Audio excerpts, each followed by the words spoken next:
રાજચંદ્ર પતંગ 128 ચાલે છે.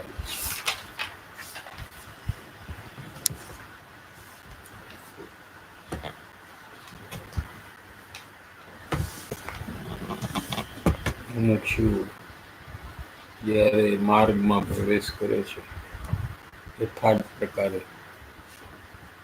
ત્યારે એના અંતર પરિણામ કેવા હોય છે એ કૃપાળુ દેવ પોતાના અંતર પરિણમનથી આ વાત પત્ર દ્વારા મુમુક્ષુ ભાઈઓને લખે છે. વધારે શું કહેવું, ઉપરમાં 4 પેરેગ્રાફ દ્વારા બધી વાત કહી છે. જે પૂર્વના ભાવાંતરે ભ્રાંતિપણે ભ્રમણ કર્યું તેનું સ્મરણ થતા હવે કેમ જીવવું એ ચિંતના થઈ પડી છે. પૂર્વના હો જ્યારે યાદ આવે છે, કૃપાળુદેવને તો જાતિ સ્મરણ નથી, એટલે પોતાના પૂર્વ ભવ જેમ કાલની વાત આજે યાદ આવે એ પ્રકારે એમને પૂર્વના ભવ જણાય. એવા જ્ઞાનને જાતિ સ્મરણ જ્ઞાન કહે છે. જેમ આપણને કાલની વાત બધી યાદ આવે છે, સ્પષ્ટપણે યાદ આવે, કાલે શું શું કર્યું, શું ખાધું, શું પીધું, કોને મળ્યા. એવી જ રીતે પૂર્વ ભવનું સ્પષ્ટ જ્ઞાન એ કૃપાળુદેવને જાતિ સ્મરણ જ્ઞાન હોવાથી એમને ખ્યાલમાં આવે છે. અનેક ભવનું જ્ઞાન જાતિ સ્મરણ જ્ઞાન કૃપાળુદેવને હોવાથી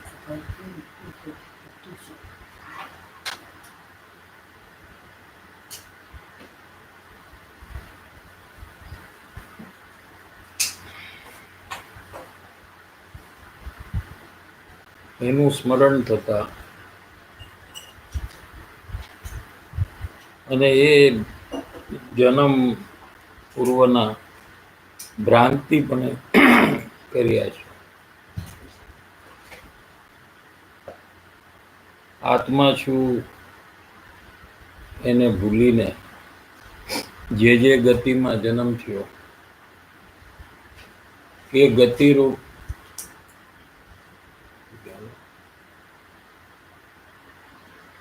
એ ગતિરૂપ પોતાને માયનો.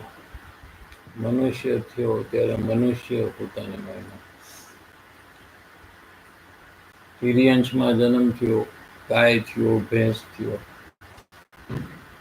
ત્યારે હું ગાય છું, હું ભેંસ છું એમ માયનો. નરકમાં ગયો જ્યારે જીવ, ત્યારે હું નારકી છું એમ માયનો.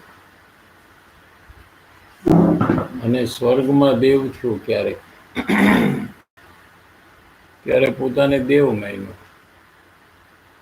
એ ભ્રાંતિ છે, ભૂલ છે. કેમ કે ખરેખર તો હું આત્મા છું. હું મનુષ્ય પણ નથી, દેવ પણ નથી, નારકી પણ નથી, ને તિર્યંશ પણ નથી. વર્તમાનમાં પણ હું આત્મા છું, જીવ છું. પુરુષ નથી, સ્ત્રી નથી. છતાં મેં માન્યું કે હું પુરુષ છું. એ ભ્રાંતિ છે, એ ભૂલ છે મારી, જેને કારણે પરિભ્રમણ થયું. પોતાની જે આઈડેન્ટિટી છે એમાં ભૂલ થાય છે. આપણે કહેવાય છે કે આઈડેન્ટિટી ક્રાઇસિસ છે. મૂળ ભૂલ જીવની ક્યાં છે, જેને લીધે એને પરિભ્રમણ થાય છે કે પોતે પોતાની આઈડેન્ટિટી છે, પોતાનું એક્ઝિસ્ટન્સ છે, એ પોતાને શરીરમાં માને છે.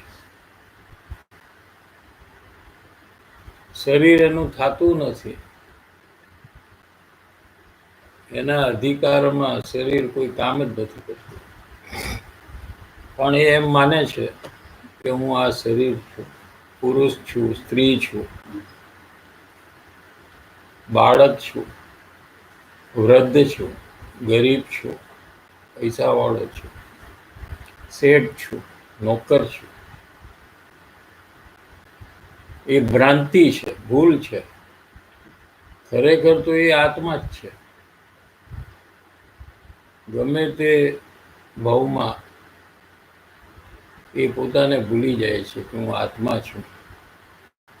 એનું શું કારણ? કે પોતાનું અજ્ઞાન છે, પોતાને સમ્યક જ્ઞાન નથી, આત્માનુભવ નહીં હોવાથી શરીરમાં પોતાપણું કરે છે અને પોતાને શરીર રૂપ માને છે. એને કારણે ભ્રાંતિપણે ભ્રમણ કર્યું, જન્મ મરણ કર્યા. હવે તેનું સ્મરણ થતા કેમ જીવવું, એવી વર્તમાનમાં પણ હું પોતાને શરીર રૂપ માનું છું ને એના ફળ સ્વરૂપે મને ભવિષ્યમાં પણ આગળ જઈને પરિભ્રમણ થશે, એવું સ્મરણ થતા કેમ જીવવું? હવે એ માન્યતા છોડ્યા વગર પરિભ્રમણ મટવાનું નથી. એ ચિંતના થઈ પડી છે. હવે એ એને અંદરમાં તકલીફ થઈ રહી છે. ફરી ન જન્મવું અને ફરી એમ ન જ કરવું, એવું દ્રઢત્વ આત્મામાં પ્રકાશે છે. પણ અંદરમાં જ્યારે જોવે છે ત્યારે એમ ખ્યાલમાં આવે છે કે ગમે તે પરિસ્થિતિમાં મારે જન્મ મરણ કરવા નથી. મારે, હું મનુષ્ય છું, પુરુષ છું, સ્ત્રી છું, એવી જે ભ્રાંતિ છે, એ ભ્રાંતિ મારે છોડી દેવી છે. ફરી એમ ન જ કરવું એટલે ભ્રાંતિપણે ભ્રમણ હવે નથી કરવું, એવી દ્રઢતા મને અંદરમાં જણાય છે મારા આત્મામાં. પણ કેટલીક નિરુપાયતા છે. ક્યાં કેમ કરવું? નિરુપાયતા એટલે ઉપાય નથી, એટલે રસ્તો નથી. ત્યાં કેટલી સમસ્યાઓ છે, કેટલા પ્રોબ્લેમ્સ છે જે સોલ્વ નથી થતા. ત્યાં શું કરવું? તો અંદરથી જવાબ આવે છે કે જે તને દ્રઢતા છે તેને પૂરી કરવી. તે જે કાર્ય કરવાનો નિર્ણય કર્યો છે, એ કોઈ પણ પરિસ્થિતિમાં એ કાર્યને પૂરું કરવું, જરૂર પૂર્ણ પડવી, એ જ રટણ છે. જરૂર પૂરું થશે. ભાવના એક જીવને હોય કે મારે બંધનથી છૂટવું છે, તો એ બંધનથી છૂટી જ જાય. એવી સાચી ભાવના જો અંદરમાંથી ઉત્પન્ન થાય તો એ ભાવનાના ફળમાં એને મોક્ષની પ્રાપ્તિ અવશ્ય થાય જ. કેમ કે જે ભાવના કરનાર છે એ અનંત શક્તિ વાળો આત્મા છે.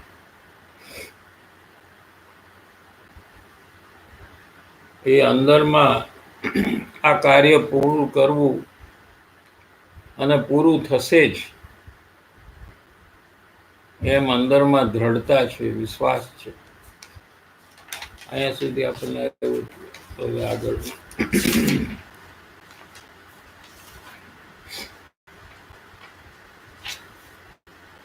જે કાંઈ આડું આવે છે પેજ નંબર 23 છે. તે કોરે કરવું પડે છે. કોરે એટલે બાજુ કરવું પડે. કોઈ આ કામ હોય વચ્ચે સત્સંગ આદિ પ્રવૃત્તિમાં જવું હોય, કોઈને કોઈ કામ આવી પડે તો પછી કાર્યને ગૌણ કરવું પડે, ખસેડવું પડે છે. અને તેમાં કાળ જાય છે. એમાં શું જાય છે? એમાં ટાઈમ જાય છે, એમાં વખત ચાલ્યો જાય છે. ફેરફાર કરવા જતા વખત જાય છે. એમ સહેલાઈથી કાર્ય થતું નથી. સત્સંગ આદિમાં જવાનું, સ્વાધ્યાય કરવાનું, જે કાર્ય કરવું છે એમાં કોઈ ના કોઈ અંતરાય છે. શરૂઆતમાં જીવને અંતરાય થાય છે એટલા માટે કે અનંત કાળથી આ જીવ અંતરાય કરતો આવ્યો છે. બીજા જીવોને ડિસ્ટર્બ કરે, સત્સંગ કરતા હોય, સ્વાધ્યાય કરતા હોય, અથવા એને રોકે, એ બધા જાણતા અજાણતા જે ભાવો કર્યા છે એને અનંત કાળથી, એનું જે કર્મબંધન થાય છે એને એ અંતરાય કર્મ છે. દરેક જીવને અંતરાય કર્મ હોય છે. કેમ કે જે કાર્યની એને રુચિ ન હોય એ કાર્યનું એને મહત્વ હોતું નથી. અને એ કાર્ય જે કરે છે એ વ્યક્તિનું અને એના કાર્યનું મહત્વ ન હોવાથી એને સામાન્ય વસ્તુ માનીને એને ડિસ્ટર્બ કર્યા કરે, જોર જોરથી અવાજ કર્યા કરે, બોલ્યા કરે, અથવા આડા આવે, કોઈ જાતું હોય તો જવા ન દે. એ બધા પ્રકાર આ જીવે બહુ કર્યા છે, જાણતા અને અજાણતા. અજાણતા કેમ કે એને ખબર નથી કે આનું ફળ કેટલું બધું ખરાબ છે. ફળથી અજાણ. આમ તો જાણી જોઈને કર્યું છે બધું, પણ એનું ફળ કેટલું આકરું આવશે એનો વિચાર કર્યા વગર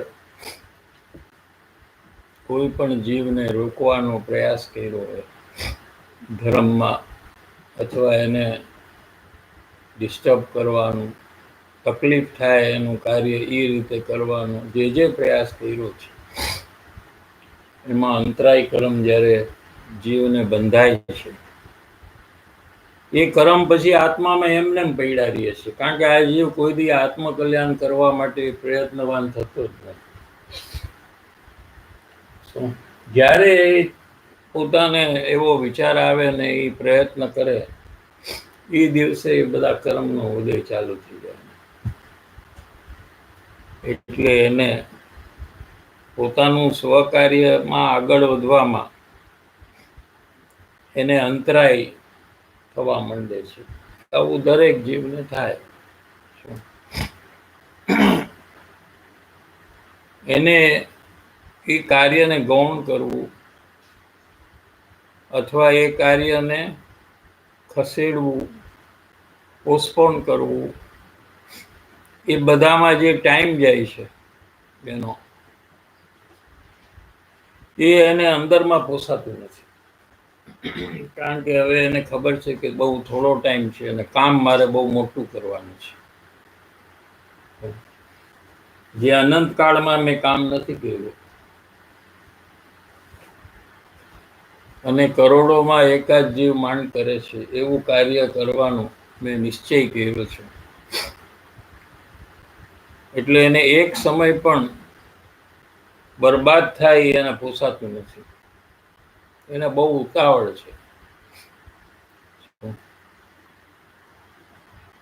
એટલે કોઈ ફેરફાર કરવા જતા સમય જાય છે, થોડો પણ સમય જાય તો એને એમ લાગે કે આખું જીવન મારું ચાલ્યું જાય છે આમને. શું કીધું સમજાય છે? બાકી સામાન્ય લોકોને તો ટાઈમ કેટલું બી જાય એનું કાંઈ એને ફરક પડતો જ નહીં. બધું લાંબુ લાંબુ કરતા હોય, વાતે બધી લાંબી લાંબી કર્યા કરે, એક ને એક વસ્તુ 4 વાર બોલે, બધા કાર્ય અધૂરા કરે એટલે ફરી પાછા કરવામાં ટાઈમ એનો જાય. એવું અવ્યવસ્થિત જીવન સામાન્ય લોકોનું હોય છે. પણ જ્યારે મુમુક્ષુ થાય છે ત્યારે એને સમય બરબાદ થાય જરાય પણ એને જરાય પોસાતું નથી. અંદરમાં એને ખટકે છે, ખૂચે છે અંદરમાં. અને એમાં પોતે શાંતિ રાખીને પોતાનું કાર્ય આગળ કરે છે.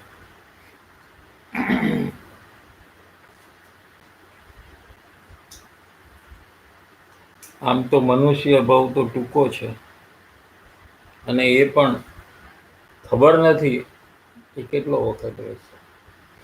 આપણે કીધું કે 100 વર્ષનું જનરલ આયુષ છે અત્યારે મેક્સિમમ, પણ એનો મતલબ એ નથી કે બધા 100 વર્ષ જ જીવે.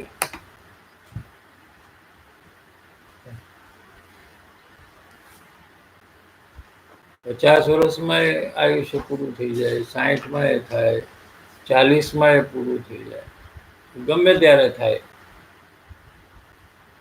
એ કોઈ નિશ્ચિત નથી કે આટલો વર્ષ તો એ જીવશે જ, એવું કઈ નિશ્ચિત નથી. મોક્ષ આપણે બધાને કહી છે તો એ આ સત્સંગ કરે છે એટલે કહેવામાં બરાબર છે કે આપણે નિર્ણય કરી લે પછી મોક્ષ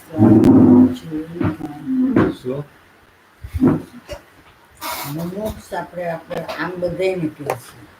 મુમુક્ષુ છે એ શું છે કે એક તો નામધારી છે અને એક તો કાર્યધારી છે. બે ટાઈપ. દાખલા તરીકે એક જણનું નામ મહાવીર છે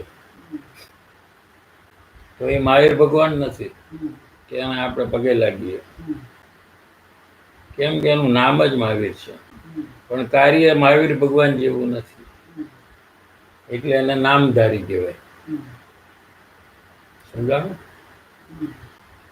અને એક તો મોક્ષની પ્રાપ્તિનો પ્રયાસ કરે છે, ખરેખર ઈ જ મુમુક્ષુ છે. એટલે એને નિર્ણય કરીને એવું નક્કી કર્યું હોય કે હવે પરિભ્રમણ નથી જોતું, મારે આ નિર્ણય કરવો છે કે મારે આત્મજ્ઞાન મેળવવું છે, ત્યારે એ સાચો મુમુક્ષુ કહેવાય. સાચો નિર્ણય કર્યો હોય અંદરથી તો એ મુમુક્ષુ કહેવાય. પણ ખાલી એક વિચાર કર્યો હોય, ખાલી એક વિકલ્પ કર્યો હોય, એ નિર્ણય નથી. પણ એ નિર્ણય પ્રમાણે પોતાનું જીવન બદલે તો એ નિર્ણય કહેવાય.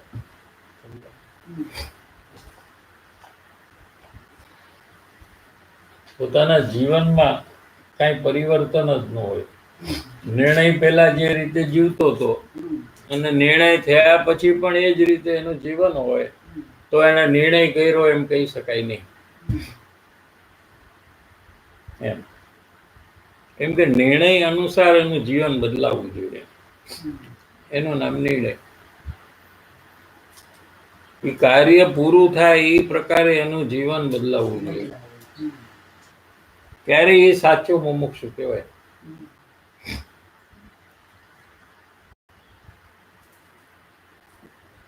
એવું જે જીવન ચાલ્યું જાય છે એ ન જવા દેવું, એને ન જવા દેવું. અંદરથી જે દ્રઢતા આવી છે કે આ જીવન આ રીતે જવા દેવું નથી, કાર્ય કર્યા વગર, પ્રયાસ કર્યા વગર એક સમય પણ મારે જવા દેવી નથી. જાગૃતિ અંદરમાં ચાલુ રાખવી છે આ કામ કરવાની, અને ક્યારેય બી પોતાનું કાર્ય ભૂલી જાય અને સંસારના કાર્યમાં રોકાય તો એને અંદરમાં નિષેધ આવે છે પોતાનો, કે આ શું મારે હજી પરિભ્રમણ કરવું છે, હજી આવું કેમ ભૂલી ગયો મારું કાર્યને, એમ અંદરમાં એને નિષેધ આવે છે મુમુક્ષુ થાય ત્યારે. ત્યારે મુમુક્ષ થાય એવો પાકો જ્યારે નિર્ણય કરે છે હમ. કે હવે મારે આ જ કામ કરવું છે, આત્મજ્ઞાન જ પ્રાપ્ત કરવું છે, તો એની આપણને ઓળખ થઈ શકે. મુમુક્ષુને હા, એટલે અંદરના નિશ્ચયની કદાચ આપણને ત્યાં સુધી પહોંચી ન શકીએ આપણે, પણ એના જીવનમાં પરિવર્તન આવે અને એને જે કાર્ય કરવાનું નક્કી કર્યું છે એ કાર્યની પાછળ લાગે, તો એનો અંદરમાં નિશ્ચય થયો હોય ત્યારે જ એવું થાય. સમજાણું કે નહીં? એનાથી ખ્યાલમાં આવે કે આ કાર્યની પાછળ લાગ્યો છે, બાકીના તમામ સંસારના કાર્યને મહત્વ ન આપે અને આ જ કાર્યને મહત્વ આપે. સંસારના બાકીના કામમાં એનો જે ટાઈમ જાય એનો અંદરમાં એને નિષેધ હોય. સંસારના કાર્ય અંદરથી એને હર્ષ ન હોય કરવાનું,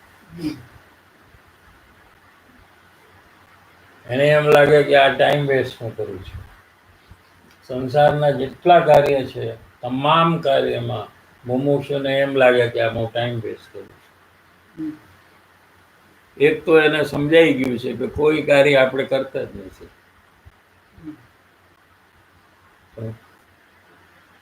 એ પૂતગલ પોતે કાર્ય પોતાનું કરે છે, વેપારનું કાર્ય પણ કોઈ કરતું નથી,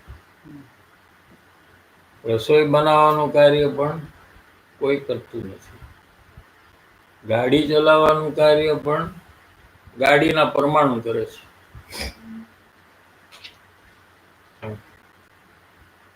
છતાં બી એમ માનવું કે આ બધું હું કરું છું, એને જ કારણે પરિભ્રમણ થાય છે. જો પોતે ચલાવતો હોય ગાડીને અને માને કે હું ગાડી ચલાવું છું, તો એને બંધન ન થવું જોઈએ. એ સાચું હોય તો શું કીધું? કોઈ પણ વસ્તુ તમે કરી શકતા હો અને તમે કહો કે મેં કર્યું, તો એને લીધે બંધન ન થાય, પરિભ્રમણ ન થાય એને લીધે, કેમ કે એ સાચું છે. પણ પરિભ્રમણ કેમ થયું? કે ગાડી તમે ચલાવી ન શકો અને તમે માનો છો કે હું ચલાવું છું, તો એ ખોટી માન્યતાને લીધે પરિભ્રમણ થાય છે. સમજાય છે? ગાડી ચાલતી હોય એટલે પરિભ્રમણ નથી થતું, ગાડીમાં બેઠા હોય એટલે પરિભ્રમણ નથી થતું. સમજાય?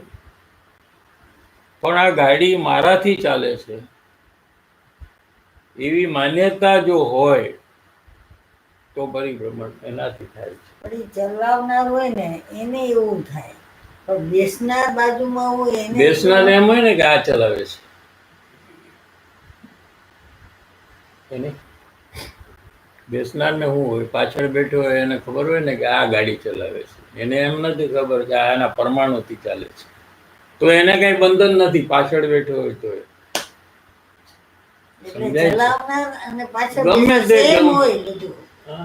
જે ચલાવનાર જે છે અને પાછળ બેસનાર છે એ બેયનું સેમ જ વિચાર ચાલે કે આ એનાથી જ ચાલે છે, હું એમ વિચારું, અને આ એમ વિચારે એટલે બેયને અજ્ઞાન છે. હા, બેયને અજ્ઞાન છે.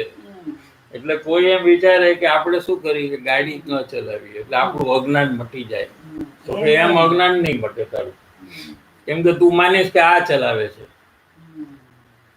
તું નહીં ચલાવ તો માનીશ શું કે આ ચલાવે છે, તો એ અજ્ઞાન જ છે પાછું. તો એ પરમાણુ જે છે એની અંદરમાં ઈ ગાડીને ચલાવે છે કે પછી જીવ છે? ચલાવે છે. જીવ તો ખાલી જાણે છે બધું. જીવનું કામ શું છે? જાણવું ને દેખવું. એ જીવનું કાર્ય છે. અને એનાથી આગળ વધીને જીવ ઈચ્છા કરે કે હું ગાડી ચલાવું, બસ. આનાથી આગળ કોઈ જીવ, જ્ઞાની કે અજ્ઞાની, કોઈ કઈ કરી જ ન શકે.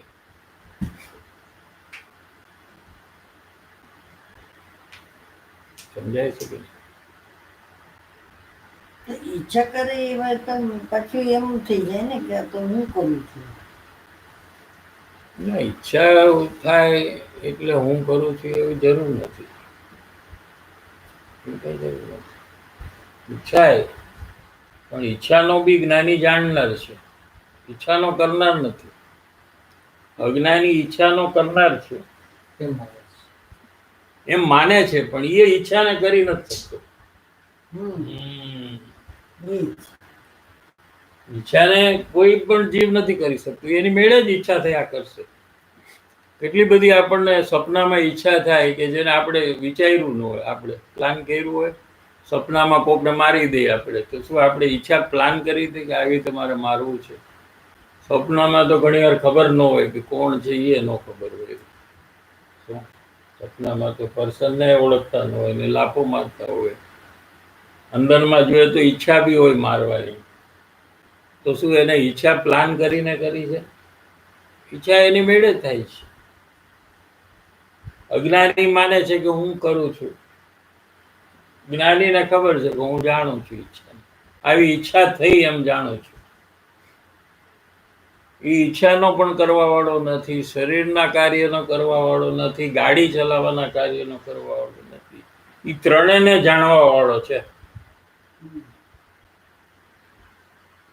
એટલે એને બંધન નથી. અજ્ઞાનીને ગાડી ચલાવે કે ન ચલાવે, બંનેમાં એને બંધન છે. કારણ કે એ માને છે કે હું ચલાવું છું કે આ ડ્રાઈવર ચલાવે છે. જ્યારે ગાડી એના પરમાણુથી ચાલે છે. સમજાય છે? તો આપણે કેમ ડ્રાઈવરને ઇન્સ્ટ્રક્શન આપે છે અગર આપણને? કોણ બોલે છે? કોણ બોલે છે? પૂતગલનું કાર્ય છે. જીવ તો જાણે છે. શું બોલવાનું કાર્ય છે એ તો પૂતગલનું છે. નહીં તો બધા ઓલો મૂંગા હોય ને, મૂંગા એટલે શું? હા, એને તો બોલવું છે ને, કે નથી બોલવું? કોશિશ કરે, અવાજ કાઢે, અવાજ ક્યાં એવો નીકળે અંદર નથી કે એને બોલવાની ઈચ્છા છે અને બોલવું પણ છે, તો કેમ બોલી નથી શકતા? ડમ છે, ડમ ડમ ને, તો એને બોલવું હોય કે ન હોય? કે આઈ એમ હેપી ટુ બી ડમ એમ હોય?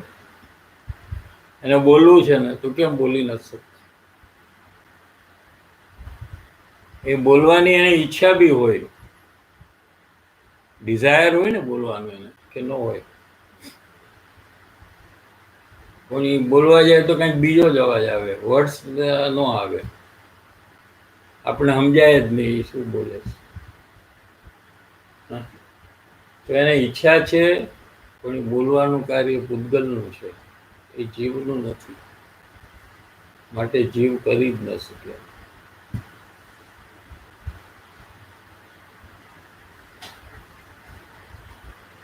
સમજાય છે? આ ડ્રાઈવરને ઇન્સ્ટ્રક્શન દેવાનો આત્મામાં ભાવ ઉત્પન્ન થાય. ભાવ ઉત્પન્ન થાય એટલે ઈચ્છા ઉત્પન્ન થાય કે આને હું આમ કહું કે ભાઈ યુ ગો લાઈક ધીસ, એવું અંદરમાં ડિઝાયર થાય અને ભાષા છે એની મેળે નીકળી જાય. એ પ્રમાણે શું ભાષાને કારણે નીકળે, ઈચ્છાને કારણે ન નીકળે. તો ઘણી વાર ઈચ્છા હોય ને બોલવાનું બીજું કંઈક થઈ જાય. એવું થાય છે કે નહીં? એ કેમ જીવું? ઘણી વાર બોલીને પણ પછી વિચાર આવે કે આ કેમ બોલ્યા, કેમ બોલ્યા, મારે તો બીજું કેવું હતું અને મેં આમ કેમ કીધું. ઘણી વાર ઈચ્છા થઈ હોય અને બીજો વિચાર આવ્યો એટલે પછી ભૂલી જાય કે મેં શું મારે આને કેવું છે. What I wanted to tell. થાય છે કે નહીં? તો પછી આ બધું શું? આ બધું નક્કી કરાવે છે કે કોઈ પણ બોલી જ નથી શકતું. બોલવાની ઈચ્છા કરે પણ ઈચ્છાથી બોલવાનું કાર્ય થતું નથી. આ બધું બહુ હાઈ લેવલનું આજે આવી ગયું. આપણે જે જરાક તકલીફ પડશે. એક ક્વેશ્ચન છે. હા, જીવ જે છે એના બધા ખાલી ગુણ જ છે ને, ટોટલી ગુણથી ભરેલું બે છે. આ રાગ દ્વેષ છે એ એના અવગુણ છે. હા, રાગ દ્વેષ અને ઈચ્છા અજ્ઞાન, છે. હા, એના ઈચ્છા અવગુણ એ અવગુણ કહેવાય. છે. પણ જીવ તો ગુણી ગુણથી ભરેલું. ગુણથી ભરેલો છે ને, પણ એ ગુણથી ભરેલો છે એને ભૂલી અને એ અવગુણ કર્યા કરે છે. આત્મા છે એ વિતરાગ સ્વરૂપે છે. એવા વિતરાગ સ્વરૂપને ભૂલી અને રાગ દ્વેષ કર્યા કરે છે. શું કીધું? ચારિત્ર ગુણ જે છે એમાં રાગ દ્વેષ થાય છે. આ ગમે છે નહીં ગમે, એ જે ગુણનું કાર્ય છે ને એ ગુણનું નામ ચારિત્ર ગુણ છે. આ જે જાણવું થાય છે ને એ જે ગુણમાં જે ગુણનું કાર્ય છે એનું નામ જ્ઞાન ગુણ છે. અને આ બિલીફ જે થાય છે કે હું જાણું છું, હું શરીર નથી, એ જે બિલીફ થાય છે એ એક શ્રદ્ધા ગુણ નામનું છે, એનું કાર્ય છે. એમ અનંત ગુણ છે આત્મામાં. એ બધાનું એક એક કાર્ય છે. બરાબર છે? હવે જ્ઞાન ગુણનું શું કાર્ય છે કે જાણવું જોઈએ. શું જાણવું જોઈએ? કે હું જીવ છું અને આ શરીર હું નથી, એમ જાણવું જોઈએ. તો એ જ્ઞાનમાં અજ્ઞાન કરે છે. કેવી રીતે? કે આ શરીર છે એ હું છું, આ બોલે છે એ હું છું, આ હાથ હલે છે ને એ મારાથી હલે છે. આ હું બધાને સમજાવી દઉં એટલે બધા સમજી જાય, એવું અજ્ઞાન છે. એ પોતે કરે છે. ખરેખર તો એને જાણવું જોઈએ કે આ મને સમજાવવાનો ભાવ આવ્યો, પણ આ સામેવાળો જે સમજે છે એ પોતાની શક્તિથી સમજે છે. એમ જે જાણવું જોઈએ એનું નામ સમ્યક જ્ઞાન. એની બદલે એમ જાણે છે કે આ મેં એને સમજાવી દીધો, હું ન હોત તો આ સમજી ન શકે. સમજાય છે કે નહીં? એ અજ્ઞાન છે. તો કોઈ સારી વસ્તુ હોય હા. અને આપણે એને કહીએ એ તો પછી એને કીધું હોય મેં જ્યારે, તો ત્યારે મારે શું જાગૃતિ રાખવાની? કાંઈ નહીં. એટલે એ સમજશે એને પોતાના કારણે, એમ જાગૃતિ તો મારે એને કીધું મેં જ્યારે, કેવું, પણ મારા કહેવાથી સમજે છે એવું નહીં રાખવું. શું સમજે છે એને પોતાને સમજવું છે તો એ સમજે છે. તું તો બધાને કહેશ, બધા સમજી જાય છે? ના, એમ જ. કેવું કે હવે આ સત્સંગનું હોય, ગમે તે હોય, કોઈ ન પછી લેતું, પ્રિન્સિપલ આપણે તો એને કહીએ કે તું સાંભળ એમ. પ્રિન્સિપલ બધે લાગે. તું કામ ઘરનું કે એમાં એ પ્રિન્સિપલ લાગે, અને સત્સંગનું કે એમાં એ પ્રિન્સિપલ લાગે. કોઈ કોઈને સમજાવી શકે નહીં. ને તો ક્લાસ ટીચર એક છે તો 100 જણાને સેમ માર્ક આવવા જોઈએ. ક્લાસ ટીચર તો એ જેટલી મહેનત કરે છે ફર્સ્ટ આવ્યો છે એના માટે, એટલી જ મહેનત લાસ્ટ આવ્યો છે એના માટે પણ સેમ જ એ લેક્ચર આપે છે. તો બધા પોતપોતાની કેપેસિટીથી પોતે સમજે છે. ઈ સમજે, પણ આપણે કેવું કે ન કેવું એમ આપણે બોલી જ નથી શકતા. ખાલી બોલવાનો ભાવ આપણને આવે. આવે આવો, એમાં કઈ ખરાબ નથી. પણ હું બોલી શકું છું એ અજ્ઞાન થઈ ગયું, અને એ પરિભ્રમણનું કારણ છે. અને હું બોલું છું માટે આ સમજે છે, એમ નહીં. મારા થકી આ બધા ધર્મમાં આવ્યા છે એવું માનવું એ અજ્ઞાન છે, મોટું અજ્ઞાન છે. સમજે છે? બધા પોતપોતાની યોગ્યતાથી આવે છે. આ રાગદ્વેષનો નાશ થઈ જાય છે તો આ ચારિત્ર ગુણનો શું થાય? વિતરાગતા પ્રગટ છે. રાગ દ્વેષ રીત ભાવ, વિતરાગ ભાવ, એટલે એના શું શુદ્ધ ભાવ. સમ્યક દર્શન એ શુદ્ધ ભાવ છે. એ રાગ દ્વેષ વાળો ભાવ નથી. ગુણનું શું થાય? એ ગુણનું પરિણમન ચાલુ જ રહે. કોઈ પણ ગુણ છે એનું ફંક્શન ચાલુ જ હોય, એ કદી બંધ જ ન થાય. સિદ્ધ દશામાં બધા ગુણનું શુદ્ધ રૂપ પરિણમન ચાલુ હોય. આનું ઓપોઝિટ શું છે? જેમ કે બિલીફ છે તો ચેન્જ ઓફ બિલીફ, બિલીવ એટલે રોંગ બિલીફ ને રાઈટ રાઈટ બિલીફ છે. અને તો પછી ચારિત્ર ગુણનું શું છે? ચારિત્ર ગુણનો રાગ દ્વેષ અને વિતરાગતા ઓપોઝિટ. તો એમાં શું છે એક્સપિરિયન્સ વિતરાગતા? રાગ દ્વેષ રહિત દશા. એમને રાગ દ્વેષ, કેવડી ભગવાન ને રાગ દ્વેષ નથી. નથી. તો એ લોકો એમને શું છે? એમને શુદ્ધ પરિણામ છે. શુદ્ધ પરિણામ છે. રાગ દ્વેષ એ અશુદ્ધ પરિણામ છે, અને એમને રાગ દ્વેષ રહિત વિતરાગ ભાવ છે એ શુદ્ધ પરિણામ છે. એ પરિણામ સૂક્ષ્મ છે, એટલે આપણે એનો પરિચય નહીં હોવાથી આપણને જલ્દી બેસે નહીં, પણ ધીરે ધીરે બેસશે. આ બધું સત્સંગ વધશે જેમ જેમ એમ આપણને ખબર પડશે કે શુદ્ધ ભાવનો પ્રકાર કેવો હોય, કે જેમાં રાગ બી નથી ને દ્વેષ બી નથી, એવો એક ભાવ. એટલે એ તો કોઈ ટાઈમ લાગે ને, કારણ કે એ ભાવનો આપણે પરિચય નથી ને, આપણે ખાલી પુણ્ય અને પાપનો જ પરિચય છે. એટલે એ આપણને જલ્દી સમજાઈ જાય. પણ પુણ્ય પાપ રહિત જે ભાવ છે, શુદ્ધ ભાવ, એટલે જ સમ્યક દર્શન જીવને, સમ્યક જ્ઞાનીને ઓળખી નથી શકતા ને, કેમ કે એ શુદ્ધ ભાવ છે. સમ્યક દર્શનનો ભાવ શુદ્ધ છે. એ જલ્દી ઓળખાણ નથી થતી. એ તો બહુ એને પરિચયમાં રહીને ઓળખવાનો એને નિશ્ચય જો હોય કે મારે ઓળખવું છે, તો જ એને ધીરે ધીરે ઓળખાય, ને તો ઓળખાય નહીં, કેમ કે એ સૂક્ષ્મ ભાવ છે એટલો. પણ એ કાર્ય અત્યારે થઈ શકે છે. સમ્યક દર્શન ભલે સૂક્ષ્મ ભાવ હોય.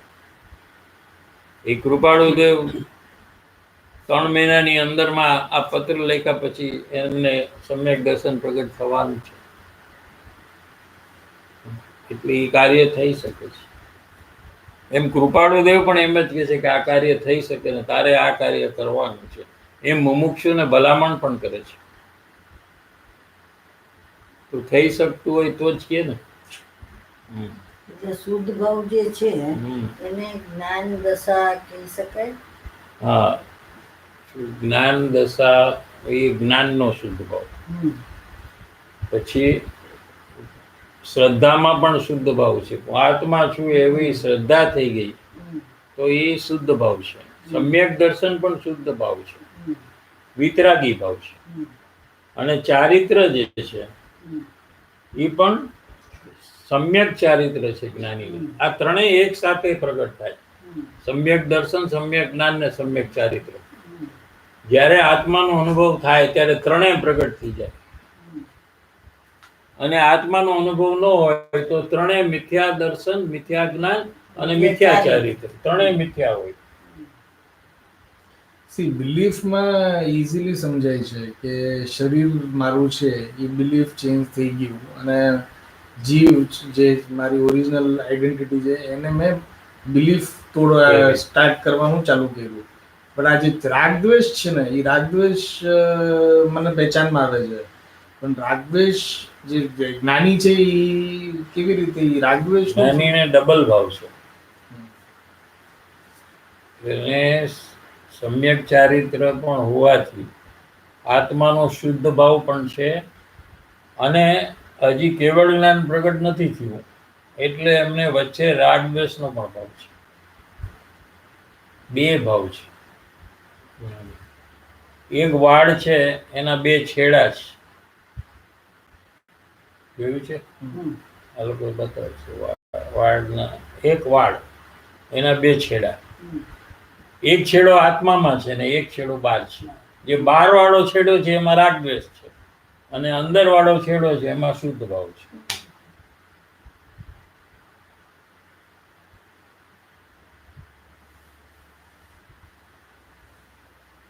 જ્ઞાની જ્યારે સત્સંગ આપે છે કોઈ પણ એકચ્યુઅલી જ્ઞાની સ્વકાર્ય જ કરે છે.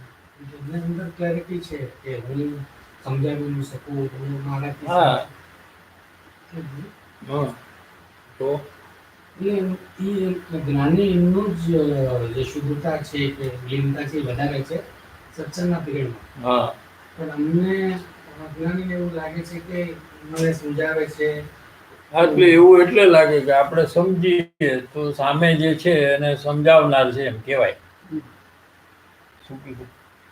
હવે સંસારમાં બી લઈ લ્યો ને, આ તમને સમજાવવું હોય, સંસારમાં બી આપણને કોઈ એક વેપારની વાત કરે, એડવાઇસ કે why don't you do like this in your business so that you will make profit. Okay, તો આપણે સમજી અને પ્રોફિટ કર્યો એની વાત, તો પછી આપણે કહીએ કે એને મને સમજાવ્યું હતું ને એટલે હું સમજ્યો. પણ સમજાણું? પણ આપણે સમજી નહીં અને પ્રોફિટ ન કરી તો આપણે ન કહીએ કે આને મને સમજાવ્યું હતું. તો સમજાવ્યું હતું સમજીને તે પ્રોફિટ કેમ ન કર્યો? એટલે પોતે સમજે ત્યારે સામેવાળાએ સમજાવ્યું એમ કહેવામાં આવે. સમજાયું ને? તો જ્ઞાનીને જ્યારે કન્વિન્સ કરીએ એટલે કે જ્ઞાનીએ કઈ સમજાવ્યું જ નથી, એ પોતે સમજો એટલે એ કહે છે કે એને સમજાવ્યું. એને તો જે કરવાનું છે એ કર્યું, પોતાને જે કરવાનું છે પોતે કર્યું. સમજે છે તો સામેવાળો જ્યારે સમજે તો એ એમ કે મને સમજાવ્યું, મને આ વાત ખબર નહોતી, હવે મને ખબર પડી. ત્યારે એને કહે કે આનો ઉપકાર છે કે આને મને સમજાવ્યું. જ્ઞાનીને કન્વિન્સ કરીએ કે તમે સત્સંગ કરો, આપણે આ ટાઈમથી આ ટાઈમ સત્સંગ કરીએ અને જ્ઞાની અગ્રી કરે અને કરે તો કેવી રીતે મળ્યો? કેમ કે એમને તો ખબર છે કે ત્યારે પણ જ્યારે એટલે ઇઝ અગ્રીંગ ટુ ડુ ધ સત્સંગ for me. What for you? He also wants to do. આવશે આમાં, આગળ આવવાનું છે. હવે કૃપાળુદેવ પોતે કહે છે કે અમારે સત્સંગ કરવો છે. જ્ઞાની થઈ ગયા અને આ જ્ઞાની થયા પહેલા બી આવું હતું અને પછી બી આવું આવે છે. જો મને અત્યારે એવું લાગે કે હું આ 25-30 વર્ષથી સાંભળું છું અને કેટલા બધા સત્પુરુષ સાથે પણ મેં સાંભળીને સમજવાની કોશિશ કરી છે, પણ કોઈ દિવસ હું સમજી નથી અને મેં કાંઈ કર્યું જ નથી. આજે હું જે સાંભળું છું એમાં મને હવે એવું લાગે છે કે હવે મેં સમજવાનું મને અત્યારે સમજાય છે. આટલા વખત સુધી કેટલું બી સીધી એ તો મેં કીધું એ સિદ્ધાંત નક્કી થયો ને. મેં કીધું કોઈને સમજાવી નથી શકતું. એ સિદ્ધાંત નક્કી થઈ ગયો ને. આટલા જણનું તે સાંભળ્યું આટલા જીવનમાં, પણ તું ન સમજી. કેમ કે તું તારાથી સમજેશ. અત્યારે તું તારાથી સમજી છો ત્યારે સમજાવ્યું એમ કહેવામાં આવે. બસ એટલે અત્યારે ઈ નક્કી થાય છે મને. હા, સિદ્ધાંત નક્કી થાય. કે હું હવે સમજી શકું. એટલે સામેવાળો ગમે તેટલી કોશિશ કરે ને, ગુરુદેવ ગમે તેટલું કોશિશ કરે સમજાવવાની, પણ તને સમજાણું નહીં. હવે ગુરુદેવ જેવા સમર્થ પુરુષ જે તીર્થંકર થવાના છે, એની વાણી તને સમજાતી નથી. કેમ કે કોઈને સમજાવી જ નથી શકતું. ઈ મને અત્યારે રિયલાઇઝ થયું છે કે આટલા વર્ષથી હું કરું છું. જેને સમજવું છે એને જ સમજાય છે, જેને નથી સમજવું એને કોઈ સમજાવી નથી. હવે તારે સમજવું છે, સમજવાની તને ભાવના થઈ તો પછી સામે જે બેઠું છે એને સમજાવે છે એમ કહેવામાં આવે. ઈ જ અત્યારે. હા, એ સિદ્ધાંત છે. એની ફ્યુચર એના જ હાથમાં રહે છે. આપણું ફ્યુચર આપણા હાથમાં જ છે. એ સમજવાનું નક્કી કરે તો સામે એ છે જ આમ, ભલે ઈ નક્કી કરે કે ન કરે, આપણું ભવિષ્ય આપણી મુઠ્ઠીમાં છે. આપણે ઓલું ગીત છે ને, આ લોકો નન્ને મુન્ને બચ્ચે તેરી મુઠ્ઠી મેં ક્યા હૈ, મુઠ્ઠી મેં હૈ તકદીર હમારી. તકદીર એટલે મારું ફ્યુચર જે છે એ મારા હાથમાં છે. બસ આ ભગવાન, સાચા ભગવાન જે છે ને એ એમ કહે છે કે તારું ભવિષ્ય તારા હાથમાં છે, અને બીજા જે નથી ભગવાન એ એમ કહે છે કે મારા હાથમાં તારું ભવિષ્ય છે. આ ફરક કયો?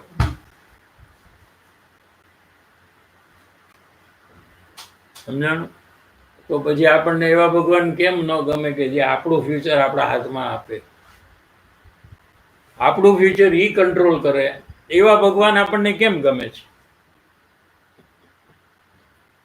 પછી આપણને જે કરાવવું એ કરાવ્યા કરે, હે, અને આપણે એની ભક્તિ ન કરી તો આપણે હેરાન કરે, પરીક્ષામાં તકલીફ કરી નાખે કે કેમ તે એને પગે ન લાગ્યું હતું એટલે તું પરીક્ષામાં ફેલ થયા, એવું બધું કરે. એવા ભગવાનનું શું આપણે જરૂર છે? આપણે તો એવા ભગવાન છે કે આપણને બતાવે કે શું તારામાં છે, તારું ભવિષ્ય તારામાં છે, તારું ભવિષ્ય સારું કરવું હોય તો તું અત્યારે કરી શક, એવી સ્વતંત્રતા આપણને જે આપે, ઇન્ડિપેન્ડન્સ, એ જ સાચા ભગવાન હોય. આપણી ઇન્ડિપેન્ડન્સ લઈ લઈએ, એ પોતાની પાસે રાખે, એ કેવી રીતે ભગવાન હોય? આપણે ગુલામ બનાવી નાખે તો હવે અહીંયા આપણે આવી થોડું એવું જે જીવન ચાલ્યું જાય છે એને ન જવા દેવું, જ્યાં સુધી યથા યોગ્ય વિજય ન થાય. અહીંયા જય લખ્યું છે, જય એટલે વિજય, વિજય એટલે વિક્ટરી. વિક્ટરી શું છે કે પરિભ્રમણનો નાશ થઈ સમ્યક જ્ઞાનની પ્રાપ્તિ થાય, એ આપણી વિક્ટરી છે, વિજય છે. એમાંય મને એક ગીત આવ્યું પાછું બીજું, આ સ્કૂલમાં પ્રાર્થના હોય છે ને, સીમા હા સીમા સીમા મૂવી. હા, એમાં પ્રાર્થના હોય છે ને, જો ઓલો ગીત છે ને,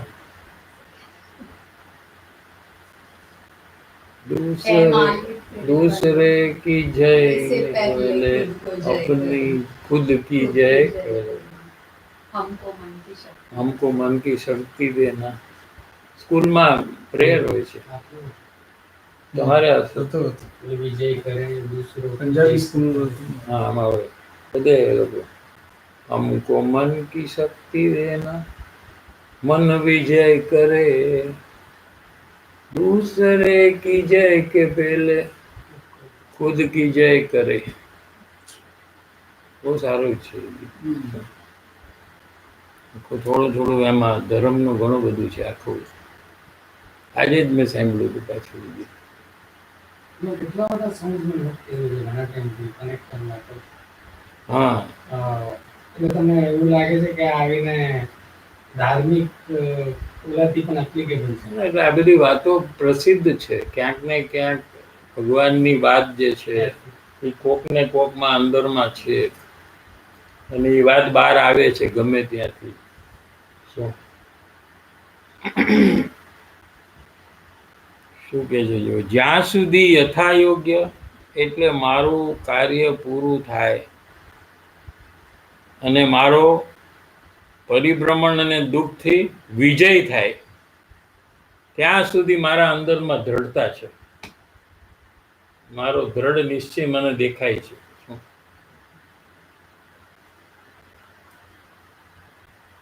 ગમે તેમ કરીને પણ આત્મકલ્યાણ સાધી લેવું છે અને પરિભ્રમણ થવા દેવું નથી.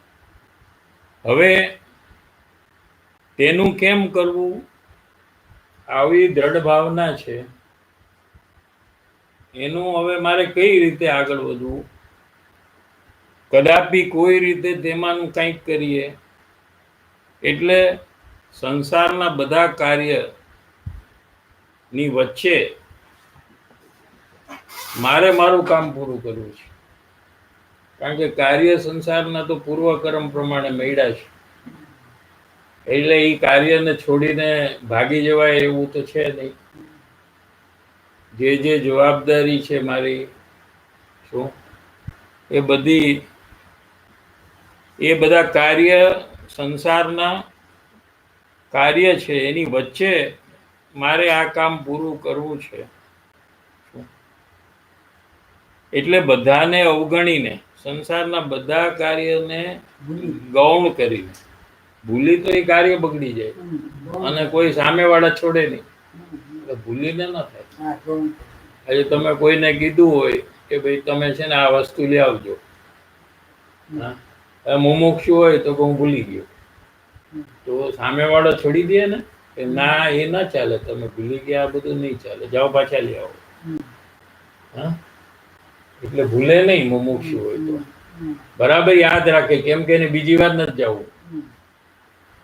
એટલે આખું ઉલટું છે આમાં. યાદ રાખે ને રસ નથી. લ્યો, ઘણા કહે કે રસ ન હોય ને આપણને એટલે ભૂલી જાય છે. મુમુક્ષુને રસ નથી ને યાદ રહે છે બધું. કેમ કે એને ફરીથી કરવું નથી, અને એ ન કર્યું એની વાત એને સાંભળવી ને ટીકા સાંભળવી ને એની ચર્ચા કરવી અને એ બધામાં એને ટાઈમ પોતાનો વેસ્ટ નથી કરવો. એ કાર્ય કરીને ભૂલી જવું છે એને. બધાની વચ્ચે એ કાર્યની ડિસ્કશનમાં એને રહેવું નથી. એને તો બધી ચર્ચા જ થયા કરે આખો દિવસ. શું એને ગુપ્ત રહીને પોતાનું કામ કરવું છે. તો સામેવાળા જે પણ પૂર્વકર્મ અનુસાર એને કાર્ય આવે છે, સામેવાળા તો એક બ્રોકર છે પૂર્વકર્મના. શું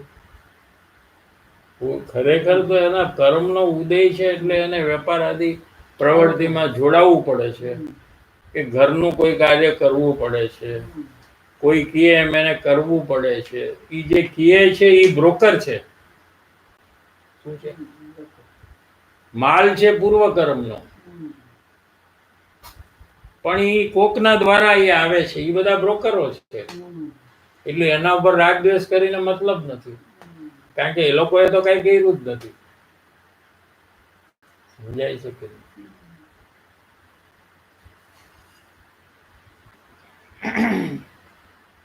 એટલે સંસારના બધા કાર્યને ગૌણ કરીને એક આત્મકલ્યાણમાં લાગી જઈએ તો તેવું સ્થાન ક્યાં છે કે જ્યાં જઈને રહીએ.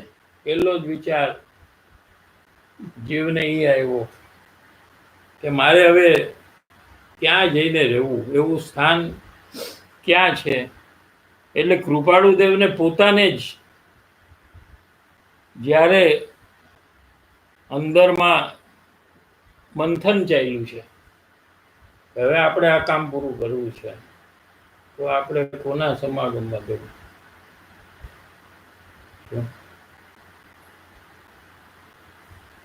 ત્યારે એમણે નજર દોડાવી બધે, એટલે બધો વિચાર કર્યો કે આપણે કોની પાસે જઈ શકાય જેનાથી આપણું કાર્ય જલ્દી થાય, પૂરું થાય. એવું કોણ છે? કોઈ પ્રસિદ્ધ છે, જાણીતું છે? તો એમને ખ્યાલ આવ્યું કે કોઈ સત્સંગ યોગ્ય સ્થાન એમને જોવા મળ્યું નહીં. એટલે કોઈ જ્ઞાની છે, એમને ક્યાંય જ્ઞાની છે એવું ખ્યાલમાં આવ્યું નહીં હોય. એ ટાઈમે કોઈ જ્ઞાની પણ એવું બી હોય, કોઈ સત્સંગ યોગ્ય સ્થાન એમને જોવા મળેલું નહીં. એટલે કોઈ જ્ઞાની પુરુષ કોને કહેવાય? કે શાસ્ત્રનું જ્ઞાન હોય એ જ્ઞાની પુરુષ નથી. આત્મજ્ઞાન છે. આત્માનો અનુભવ હોય એ જ્ઞાની પુરુષ છે. સમજાય છે? એવા કોઈ જ્ઞાની પુરુષ કૃપાળુદેવના ખ્યાલમાં ન આવ્યા કે કોઈ છે ત્યાં ગુજરાતમાં કે મુંબઈમાં.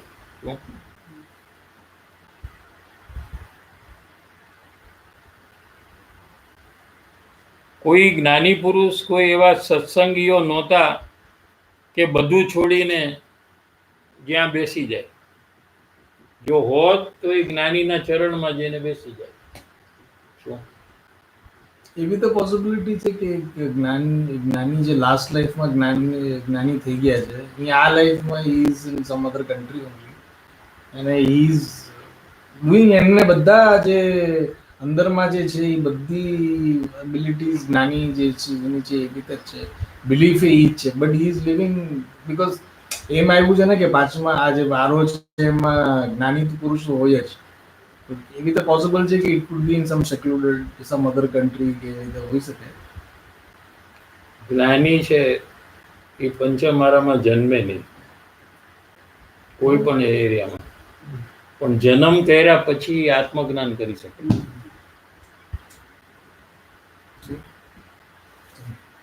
જ્ઞાની કોઈ હોય ગયા બહુમાં તો અહીંયા પંચમારામાં જન્મે જ નહીં. ઇન્ડિયામાં શું કોઈ વર્લ્ડમાં ક્યાંય જન્મે જ નહીં. અચ્છા, લાસ્ટ લાઈફમાં જ્ઞાની થઈ અહીંયા ગયા. જન્મે જ નહીં, અહીંયા આવે જ નહીં. પંચમારો છે ને આ તો અહીંયા નો આવે. પણ અહીંયા જૈનમાં પછી કોઈ આત્મજ્ઞાનને પ્રાપ્ત કરી શકે.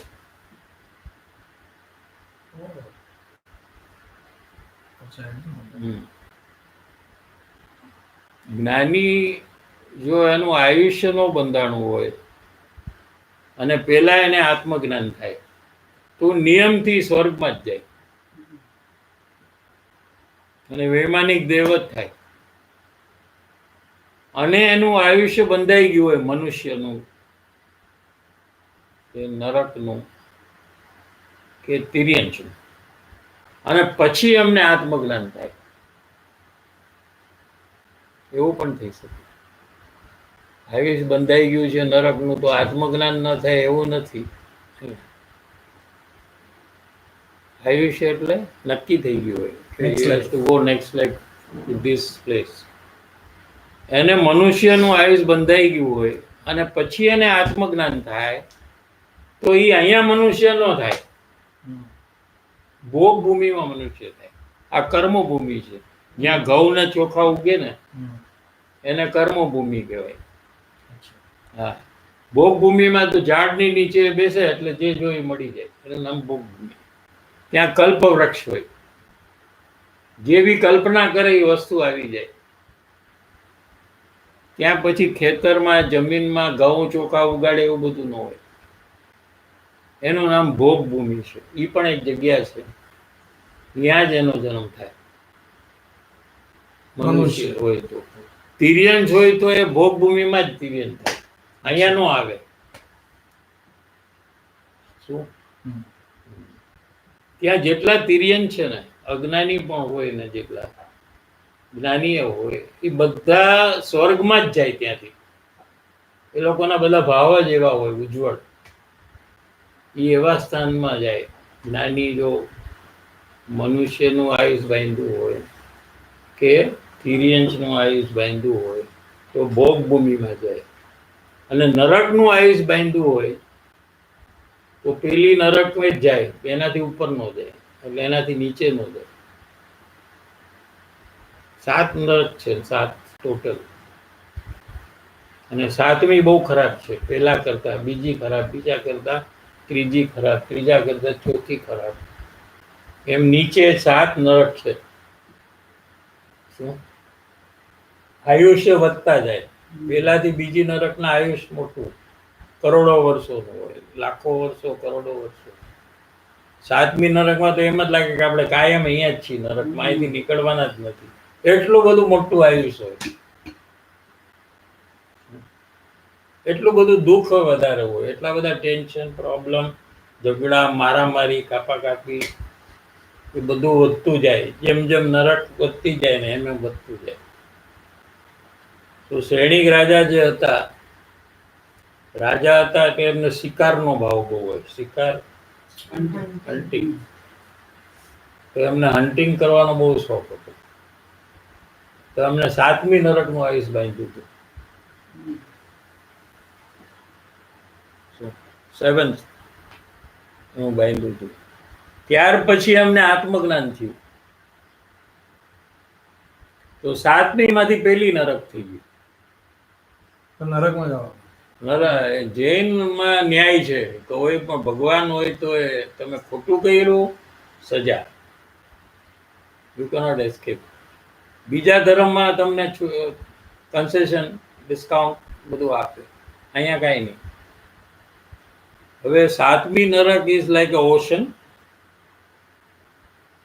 અને ઓશનનો એક ડ્રોપ હોય એ પેલી નરક છે.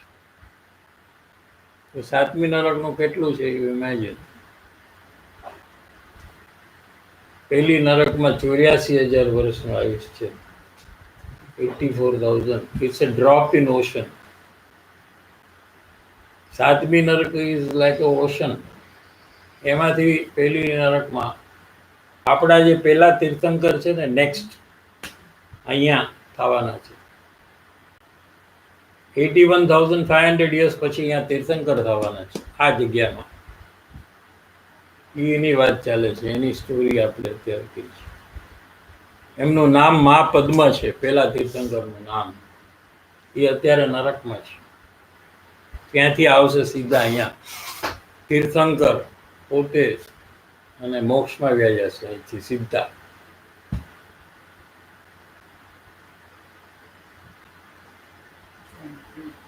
થઈ ગયું પેરેગ્રાફ પૂરું નહીં.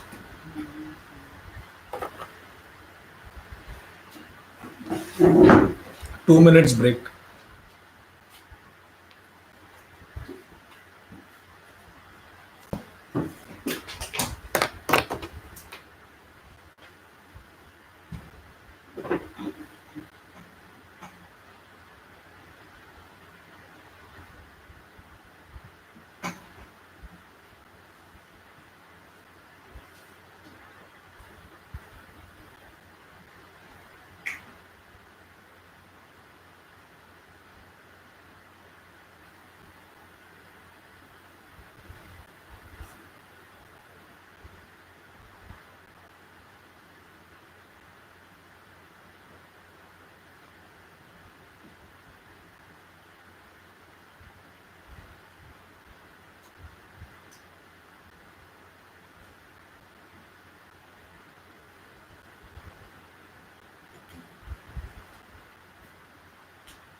First question from Meena Ben Savla.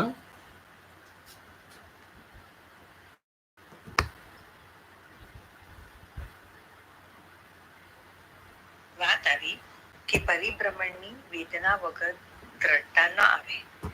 પણ મને પરિભ્રમણની વેદના નથી આવી, પરંતુ પૂર્ણ નિર્દોષ થવા માટે સદગુણના વિયોગની વેદના થઈ છે. દ્રઢતા પણ વધી છે ને પ્રતિબંધો પણ ઢીલા પડ્યા છે. તો આમાં મારે હજી શું પ્રયાસ કરવો? પરિભ્રમણની વેદનામાં આપણે શું આવ્યું હતું કે અંતરમાં જે મેલ છે એ ધોવાય છે, એટલે એનાથી પછી શું વૈરાગ્ય જે આવે છે તો સંસારના કાર્યમાં આ જીવ પછી રોકાતો નથી અને પોતાનું કાર્ય એની પાછળ લાગીને પૂરું કરે છે. બધા જ્ઞાની પુરુષનું વિયોગની વેદના હોય પણ એને બી પરિભ્રમણ સાથે કનેક્ટ કરવું પડે. પરિભ્રમણ જ્ઞાની પુરુષનો વિયોગ છે એની વેદના એટલે આવે છે કે એના સમાગમમાં મારું પરિભ્રમણ મટે, તો એમાં પણ પરિભ્રમણની વેદનાનો ફેક્ટર આવવો જોઈએ, તો એ બરાબર છે. નેક્સ્ટ ક્વેશ્ચન રક્ષાબેન શાહ. જય જિનેન્દ્ર સાહેબજી, આ કાર્યમાં આગળ વધવામાં 4 પ્રતિબંધ છે તે બાધક છે એ વાત આવી. એમાં મને લાગે છે મારા 3 પ્રતિબંધ ઢીલા પડ્યા છે. મારું બાધક કારણ સંકલ્પ વિકલ્પ પ્રતિબંધ છે. હું સંસારના બહુ જ વિકલ્પ કરું છું, એમાં હું શું પ્રયાસ કરું? એટલે સંકલ્પ વિકલ્પ એટલે ભવિષ્યના જે ચિંતા અને ભવિષ્યને સુધારવાના વિચારો જે આવે છે, એટલે કે આપણે બધું કરી શકીએ છીએ વિચાર કરીને, એ માન્યતા છે, એટલે એ પ્રકારના સંકલ્પ વિકલ્પ ચાલે છે. તો આપણે વારંવાર એ વખતે સર્વજ્ઞ ભગવાન જગતમાં છે, એમને કેવળ જ્ઞાન છે, એમના કેવળ જ્ઞાનમાં જે મારું જે ભવિષ્ય છે એમના જ્ઞાનમાં આવ્યું છે એ જ પ્રમાણે થશે એવો દ્રઢ વિચાર વિશ્વાસ આપણે એ વખતે કરીએ, અને જે પણ આપણને ભવિષ્યમાં મળશે એ આપણને મંજૂર છે, એ પ્રકારે સંતુષ્ટપણું જો આપણે રાખીએ તો એ બધા વિકલ્પો આપોઆપ ઘટી જાય. એ વખતે સર્વજ્ઞ ભગવાન છે, કેવળ જ્ઞાન છે, કેવળ જ્ઞાનમાં મને જે મળવાનું કે નહીં મળવાનું સંસારમાં એ બધું એમને જોયું છે, એ જ પ્રમાણે થવાનું છે એમ દ્રઢ વિશ્વાસ કરવો જોઈએ. કેતનભાઈ ચેડા. જય જિનેન્દ્ર સાહેબજી, કાલે સત્સંગમાં વાત આવી કે પૂર્ણતાનો લક્ષ્ય બાંધ્યો નથી તો વાસ્તવિક શરૂઆત નથી.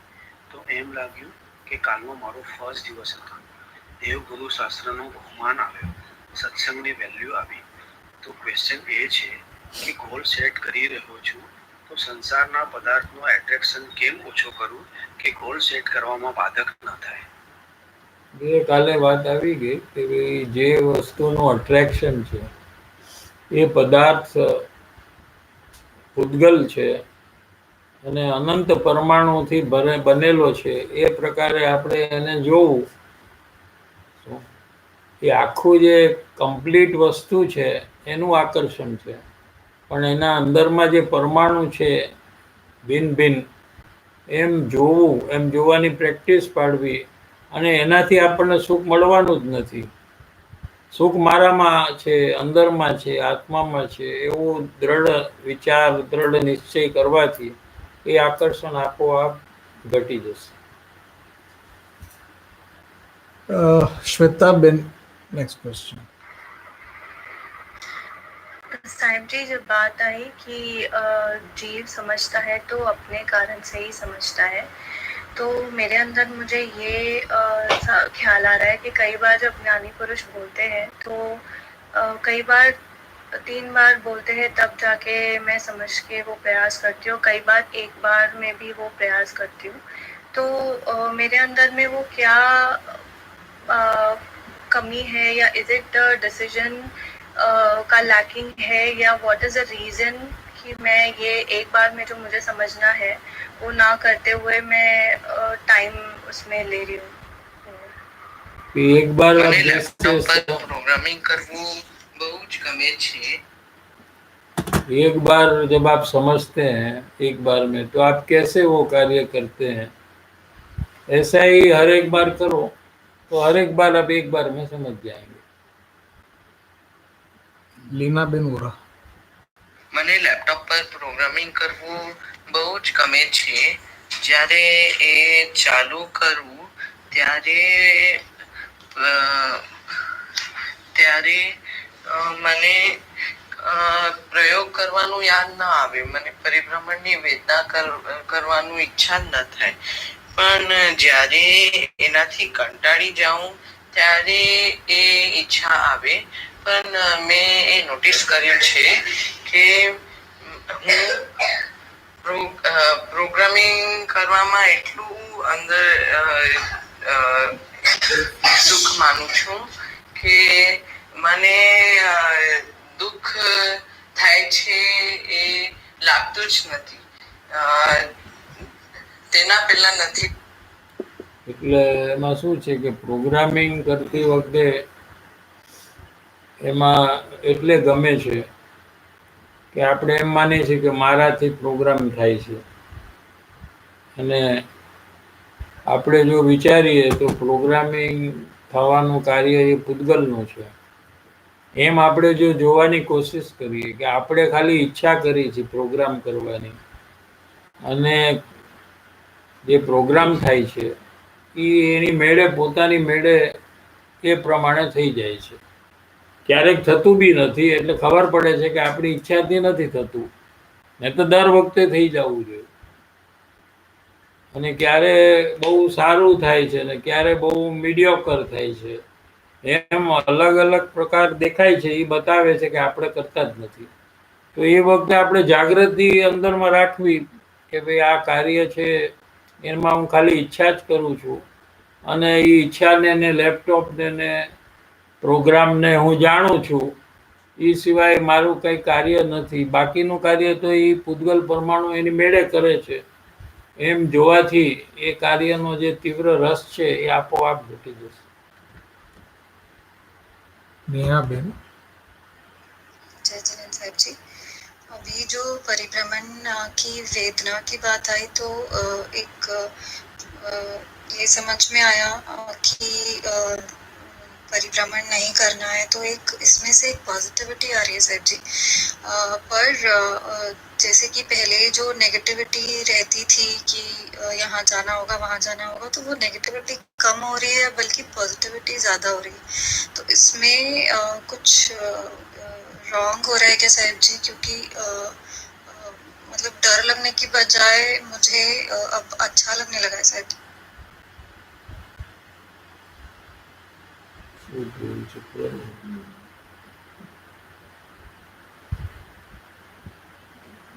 जय जिनेन्द्र साहब जी, अभी जो परिभ्रमण की वेदना की बात आई तो एक ये समझ में आया कि परिभ्रमण नहीं करना है, तो एक इसमें से एक पॉजिटिविटी आ रही है साहब जी। पर जैसे कि पहले जो नेगेटिविटी रहती थी कि यहाँ जाना होगा वहाँ जाना होगा, तो वो नेगेटिविटी कम हो रही है बल्कि पॉजिटिविटी परिभ्रमण नहीं करना है, इसमें आपको पॉजिटिविटी आ रही है, लेकिन ये तो खाली एक विचार है, इससे कोई आपका परिभ्रमण मिटने वाला नहीं है। तो परिभ्रमण के कारण क्या है आपके अंदर में अभी चालू है परिभ्रमण के कारण, तो उसको आपको मिटाना चाहिए। जैसे आया ना कि स्वच्छंद है, फिर तीव्र राग के परिणाम है, और तीव्र द्वेष के जो परिणाम है, और ये सब परिणाम है, वो परिणाम आप में अभी चालू है, तो आपका परिभ्रमण होगा ही। तो आपको उसमें पॉजिटिविटी क्या है? जब तक परिभ्रमण न मिटे तब तक हमको प्रयास में रहना चाहिए। Last question प्रियाबेन।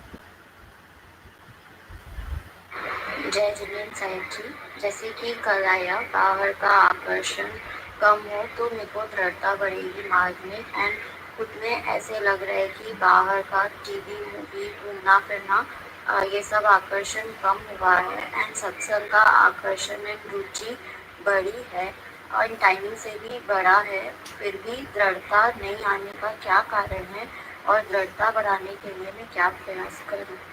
अब तो टाइम से बढ़ा है, लेकिन इन्वॉल्वमेंट से बढ़ना चाहिए। अपन सत्संग के लिए पहले से तैयार होकर आना चाहिए। कल वो बात ली थी कि हमको पूरा समझकर जो भी पैराग्राफ 2 आएगा तो पहले उसको बराबर समझ लेना चाहिए, विचार लेना चाहिए, फिर हमें सत्संग में बैठना चाहिए। ये सब कल आया था, तो ये सब करने से ही हमारा इन्वॉल्वमेंट बढ़ेगा और संसार का आकर्षण घटेगा. તારે ક્વેશ્ચન છે ને? ક્વેશ્ચન છે કે જ્ઞાનીનું પરિણામ વાત એવી કેવું શુદ્ધ છે જ્ઞાનીનું રાગ અને આત્મા અલગ અલગ છે. એક પરિભ્રમણ માન્યું કે પરિભ્રમણ આગળ થશે કયા કયા ભાવમાં થઈ શકે છે. અને એક મને અંદર ખબર છે કે હું કઈ ટાઈપનું પર્સન છું કે વિથ ઈગો વિથ રાગ દ્વેષ મારા પર્સન એટલે શું? એટલે મારામાં આ બધું છે અત્યારે બહુ હાઈ ડિગ્રીમાં પણ વિદ્યા. આત્માના સ્વરૂપમાં સ્વભાવમાં ક્યાં છે આ બધું? ના પણ હું પોતાના અત્યારે તું કરતો હોય શરીર માનું છું.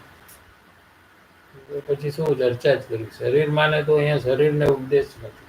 એટલે મેજર ઓફ ધ ટાઈમ મને ઈ સત્સંગ અને આ બધાથી 1-2 કલાક વિચાર રહે છે કે હું આત્મા છું શરીર નથી. પણ મોસ્ટ ઓફ ધ ટાઈમ જ્યારે હું બીજા કાર્ય કરું છું ત્યારે તો હું 100% એમ જ માનું છું કે હું શરીર છું. યાર તું 100% અને ફૂલ 24 hours એ જ માને છે કે શરીર છું, તું ભૂલી જાય છે કે તું એક જીવ છું. એમ બરાબર ક્વેશ્ચન. જ્યારે સત્સંગ વખતે તને યાદ આવે છે. થાય છે કે હું Alertness નથી, આવે છે. પણ આત્મા છું. But most of the time હું શરીર જ છું એમ પોતે માનું છું. તો હમણાં જવાબ આપ્યો ને કે ખાલી સત્સંગ 1-2 કલાક કરવાથી ઇન્વોલ્વમેન્ટ નથી, પ્રિપરેશન નથી, સબ્જેક્ટ આપણે પહેલેથી તૈયાર થઈને આવતા નથી, એટલે ઇન્વોલ્વમેન્ટ નથી, આવીને બેસી ગયા ખાલી. Am from time angle 1 or 2 hours are going out, but from involvement angle જ્યાં સુધી નહીં થાય, કારણ કે સંસારના કાર્યમાં આપણે બહુ ઇન્વોલ્વ હોય છે, ખાલી ટાઈમ નથી આપતા. દાખલા તરીકે 1 કલાક ટીવી જોઈએ તો 1 કલાકનો ટાઈમ છે એટલું નથી. ટીવીના બધા જ અંદરમાં એટલું બધું ઇન્વોલ્વમેન્ટ છે. એ ઇન્વોલ્વમેન્ટ અહીંયા નથી, ખાલી ટાઈમ આપ્યો છે. એટલે ઇન્વોલ્વમેન્ટથી જે એટલે preparation is one way of involving, એ આપણે કરવું જોઈએ. એટલે આપણે આખું સબ્જેક્ટ વાંચી લેવું જોઈએ, વિચારી લેવું જોઈએ અને સમજી લેવું જોઈએ. કદાચ બને તો કોઈ બીજાની સાથે ચર્ચા બી કરી લેવી જોઈએ. અને પછી આપણે આમાં બેસીએ તો આપણું ફોકસ, ઇન્વોલ્વમેન્ટ બધું વધી જાય. પછી એની જાગૃતિ સંસારના કાર્યમાં પણ વધશે, નહીંતર નહીં થાય. આઈ થિંક તારો ક્વેશ્ચન બીજો કંઈક છે ને? શું છે ક્વેશ્ચન શોર્ટમાં? નથી કહી શકતી. નહીં આનો જે ખબર એ જ છે ક્વેશ્ચન, એને યાદ નથી રહેતું. સાથે સાથે મને એમ પણ અંદર ચાલે છે કે આ બહુ ડિફિકલ્ટ છે આ રીતે જ્ઞાનીનું. એટલે હું પોતે ઓળખાણ કરું. ઓળખાણનું લેવલ જ નથી આવ્યું ને હજી. એની પહેલાના કામ કર્યા નથી તો ઓળખાણની પોઝિશન જ નથી આવી. પહેલું બેઝિક કામ 254 પત્ર પ્રમાણે ઓળખાણનું ફેક્ટર પછી આવે છે. પહેલું ફેક્ટર કે પોતાના દોષનું એક્સેપ્ટન્સ કરવાનું છે અને બીજાના ગુણ જોવાનું છે. બીજું બધું અત્યારે મૂકી દઈને એક જ કામ કરવાનું છે. તો જ જીવને સ્વચ્છંદ ઘટે અને ત્યાર પછી ઓળખાણની વાત આગળ આવશે. અત્યારે ફર્સ્ટ સ્ટેપ ઈ છે. હા, અત્યારે You have to see ઓળખાણ others' કરી જ good. ન શકે. પોતાનો દોષ. જે બીજાના દોષ જોયા કરે અને પોતાના ગુણ જોયા કરે એ જ્ઞાનીની ઓળખાણ ન કરી શકે. એટલે આ ચેન્જ, બેઝિક ચેન્જ જ્યાં સુધી ન આવે ત્યાં સુધી આગળનું કામ ન થાય. એટલે એની પાછળ લાગી જવું જોઈએ. જેને કરવું હોય એને એકવાર કહે ઘોડો હોય ને, ઘોડો અને ગધેડો, એ બેમાં ડિફરન્સ શું છે? ઘોડે કો ઈશારા કાફી, ઈશારો કરો એટલે ઈ દોડે. ગધેડાને મારીને 100 વાર કહ્યો ને તો ઈ ન કરે. આપણે એક વાર કીધું કે આપણે આપણા દોષ જોવાનું, 10 વાર કીધું, 100 વાર કીધું, પણ આપણે કરતા જ ન હોય તો પછી આપણે કેવી રીતે આમાં પ્રોગ્રેસ થાય? દોષનું તો આપણે પહેલા કેટલી વાર કે બધાના ગુણ કહેવાના, ન કહે તો પછી આપણે શું કરી શકીએ? આપણે કીધું ને બધાને હોમવર્ક આપ્યું હતું તો બધાને કહેવાના, બધા ચાલુ કર્યું. એ પ્રેક્ટિકલમાં જ્યાં સુધી આ જીવ નહીં આવે ને ત્યાં સુધી આગળનું કામ નહીં થાય. અને પોતાના દોષને એક્સેપ્ટ કરવાના કોઈ બતાવે તો એની સાથે આર્ગ્યુમેન્ટ નહીં કરવાની, જેન્યુઇનલી એક્સેપ્ટ કરવાના, અને પછી એની સાથે રિલેશન નહીં બગાડવાનો જે દોષ બતાવે. તો પછી બીજો દોષ નહીં બતાવે એ દોષ. જો રિલેશન બગાડશું તો એ દોષ બતાવવાનું બંધ કરી નાખશે.